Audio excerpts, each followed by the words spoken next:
Right on. Okay, so we're talking March 2020. The Yes, year sir. is flying by. Already. But what's cool is members I'm noticing are putting PRs up like crazy. We actually have more PRs in February than we did in January. January was a much longer month, so Yeah. kind of cool to see that. Last month, February, was the hang, squat, clean, jerk, and then we worked on slips and carries. I'm seeing out there a lot of PRs in the cleans, a lot of PRs On the jerks. in the jerks as This well. last week, yeah. And then we're moving into March, continuing this kind of like annual, this progression throughout the year. What are we doing in March? So March is essentially going to be the end of our first mesocycle for this year, right? Okay. So 3 months we've been working on, a lot of the front squat we started out with, front squat with the tempo cleans, along with the handstands. We worked the overhead. Then we went into last month, which was the hang, squat, clean, plus the jerk, testing this upcoming week with our clean and jerk. And then going into March, we're going to be going into a full clean and jerk from the ground, followed with a snatch secondary. Okay. Now, these two are going to be a little bit different. We're going to be starting off the cleans with 2 cleans to 1 jerk for the progression through the month. And then along with that, the snatch progression is going to be a little bit different. We're going to be doing an EMOM working from different positions. So really refining those positions in an EMOM format. So every second minute we'll do a complex. At the end of 5 rounds of that EMOM, we will then take the bar from the ground at the same weight that we finish off, just to kind of really fine tune just the lift itself. And our gymnastics progression this month is ring dips and chin-ups. Strict chin-ups. Yeah, so Progressing toward... the following month, which is going to be a ring muscle up. Okay, cool. Right on. Well, I love the EMOM format for the Olympic lifts. But it helps a coach keep members on task, and so setting it up so that it puts a little pressure on them as well, and then that pressure and stress usually produces pretty good results. Yeah. So every Friday, I noticed in the month of March is going to be The clean and jerk. the clean and jerk, which is kind of cool. So every Friday, people can know for the month of March, come in, they're going to do a clean and jerk EMOM. And then scattered on Mondays and Tuesdays are the snatch EMOMs, which I love those too. And it finishes with a 20-minute snatch EMOM? Yeah, so we're going to be finishing the snatch progression with a 20-minute EMOM. So essentially starting, we've done this in the past. Yeah, that's a great workout. Probably one of my favorite workouts. Yeah, me too. 1 minute, you have 1 attempt. We're going to total the total amount lifted, also with the heaviest weight lifted. So you're not stuck to just increasing the weight. You can increase, decrease. I highly recommend once you get to around minute 12 or 15, if you're up in weight, to deload that weight a little bit, refine it, and then really go for some heavy PR attempts towards the end of the minute, end of the 20. Okay, so we've got the snatch EMOMs, then we've got clean and jerks, and then I noticed on the last Monday of the month, on the 30th, we're doing an Oli total EMOM. Correct. And you're splitting it up? So what we're doing is we're going to be going into an EMOM specifically just the snatch. So every minute on the minute, we're going to build up our snatch for 10 minutes. Then we're going to transition that over to a clean and jerk, 5 rounds every second minute. Now, just because the clean and jerk does take a lot more effort, a lot more energy, especially coming off of 10 minutes of maxing out your snatch, or building up to a max snatch within that 10 minutes, we're going to want a little bit more recovery time as we go from the clean and jerk. There's some discussion within the CrossFit community always centered around, should we be training at or near our 1 rep max? Is that safe? Is that something we should be doing as lifters? I personally, now at 57, I won't get near my 1 rep max. I stay to that 80 to 90% range. In that range, I feel is comfortable for me. I enjoy the workout, have a good time. I don't try to push past that just because of trying to limit myself. What are your thoughts on that? So I mean, it's a great topic. I'm a huge advocate to quality over technique before intensity. Right.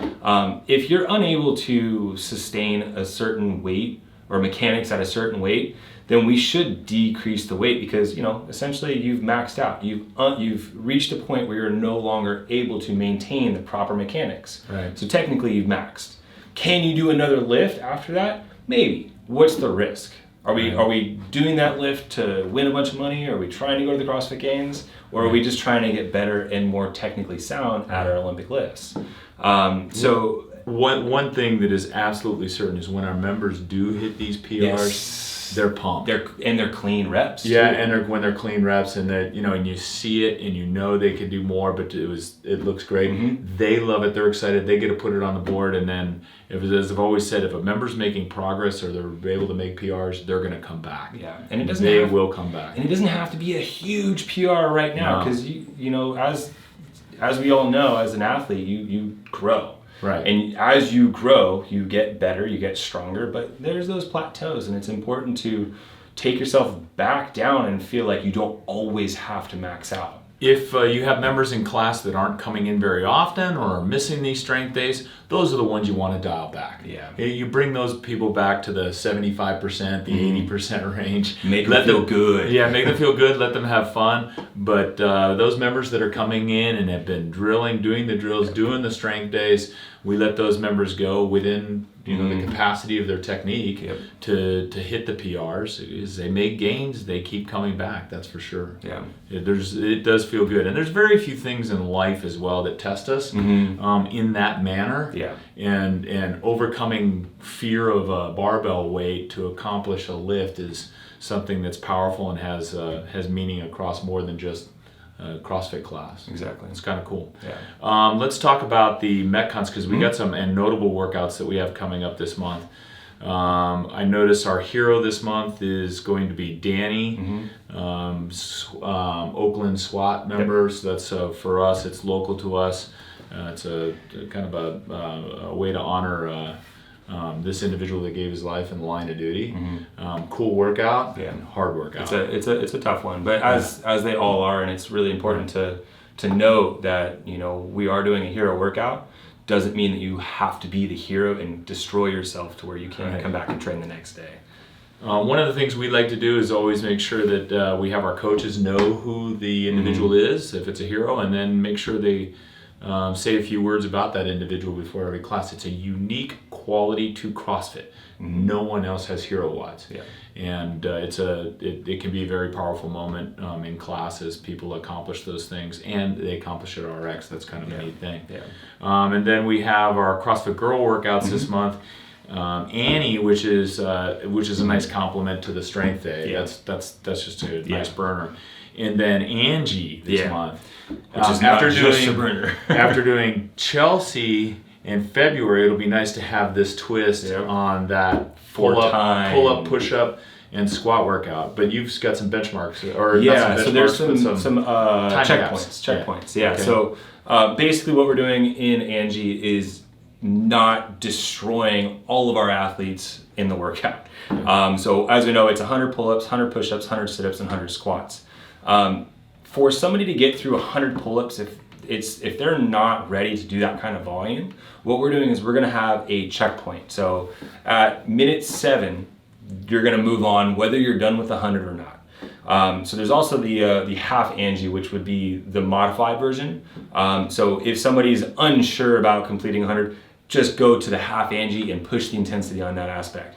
If you're going for the full Angie, hold your athletes accountable to the checkpoints, because it's going to force them to push a little bit harder to get them done within the time period. But it's also going to keep them going to a point where they reach that point of muscle fatigue and failure, and then they're just wrecking their bodies to where the recovery for the next week is going to be rough. Yeah. That's good. I like that. It's frustrating. I've missed those. I've missed those time caps on pull-ups before, and it's really frustrating. But for me, it helped me resolve to get better at pull-ups so that I can get them done faster. Yeah. Cool. And then only one other notable workout that I noticed that was kind of a cool one is we have a 2K row test ish. Because it begins with a 2K row, then you rest 3 minutes, then there's 40 toes to bar, then you rest 3 minutes and 200 double unders.